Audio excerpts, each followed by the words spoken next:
اور دوسرا آپ نے فرمایا کہ شادی ہو چکی ہے، جیسے یہی مسئلہ تھا، اور ماں باپ منع کر رہے ہیں بیٹے سے کہ اس ابھی اپنی دلہن سے یا بیوی سے فون وغیرہ پہ گفتگو نہ کرو، لیکن وہ پھر بھی کرتا ہے تو کیا گناہگار ہوگا؟ دیکھیں، اگر نفس مسئلہ صرف اتنا ہوتا کہ کیا رخصتی سے پہلے اور نکاح کے بعد کوئی شخص اپنی اس بیوی سے بات کرے تو گناہگار تو نہیں ہوگا، تو ہم کہیں گے بالکل بھی نہیں ہوگا، وہ میاں بیوی ہیں، بات کیا وہ ملاقات کر سکتے ہیں، وہ مل سکتے ہیں، بیٹھ سکتے ہیں، کمرے میں تنہا ہو سکتے ہیں، کیونکہ ایجاب و قبول ہو چکا ہے۔ لیکن آپ نے ایک چیز کنڈیشن ڈال دی کہ ماں باپ منع کر رہے ہوں، تو یہ بعض اوقات ایسا ہوتا ہے کہ کچھ خاندانی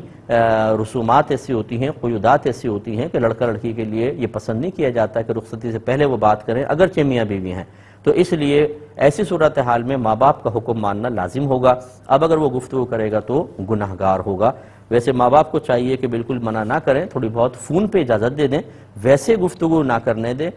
مل کر یعنی ملاقات وغیرہ نہ کرنے دیں، اس میں کچھ پیچیدگی خاندانی لحاظ سے ہو سکتا ہے پیدا ہو جائے، لیکن اتنی سختی کرنا کہ تم اس سے بات بھی نہیں کر سکتے، بالکل ایک ایسا رویہ اختیار کرنے پر مجبور کرنا جیسے ایک اجنبی مرد اجنبی عورت کے ساتھ اختیار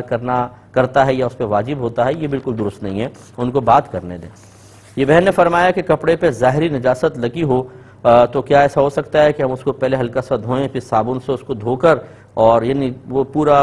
نجاست کے نکلنے کا یقین حاصل نہ کریں، 3 دفعہ دھونا 3 دفعہ نچوڑنا بھی نہ ہو، اور اب اس کو ٹب سسٹم سے یا بالٹی سسٹم سے پاک کر لیں؟ بالکل اس طرح پاک ہو جائے گا، کیونکہ جب آپ اس کو ایک دفعہ پانی سے نکال لیتے ہیں، پھر صابن بھی لگا دیا اور صابن کو بھی آپ نے نکالا ہے، تو بہت زیادہ گمان ہے کہ وہ نجاست ہے تو نکل گئی ہوگی یا ٹھہر گئی ہوگی، تو اب کسی ایک خاص مقام پر نجاست کی موجودگی کا یقین نہ رہا۔ اور جب بھی ایسا کوئی کپڑا ہو کہ نجاست کا یقین تو ہے لیکن خاص مقام نہیں پتا، تو اس کو بالٹی سسٹم یا ٹب سسٹم سے آپ پاک کر سکتے ہیں، اور اس کا طریقہ یہی ہے کہ اس کو کپڑے کو ڈالیں، نلکا کھول دیں، اور جب وہ بھر جائے تو ہلکا سا ہاتھ اوپر رکھیں کہ کپڑے کا کوئی حصہ پانی کی سطح سے باہر نہ ہو، اور تھوڑا سا پانی کو بہہ جانے دیں، بس یہ کپڑا پاک ہو گیا۔ دوسرا آپ نے ارشاد فرمایا کہ غسل میں ناک میں جو پانی چڑھاتے ہیں 1 دفعہ ہے یا 3 دفعہ؟ 1 دفعہ فرض ہوتا ہے اور 3 دفعہ مستحب ہوتا ہے۔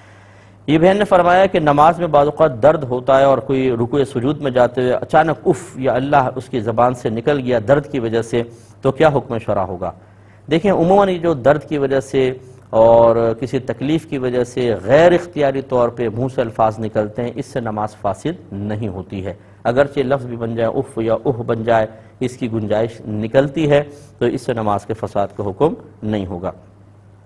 یہ کہتی ہیں کہ سنت غیر موقدہ کوئی ادا کر رہا تھا، 2 رکعت پڑھنے کے بعد صرف التحیات پڑھی، اس کے بعد درود پاک نہ پڑھا اور کھڑے ہو گئے، اور تیسری میں غالباً آپ نے فرمایا کہ ثنا بھی نہیں پڑھی تھی، ویسی نماز شروع کر دی، کیا حکم شرع ہوگا؟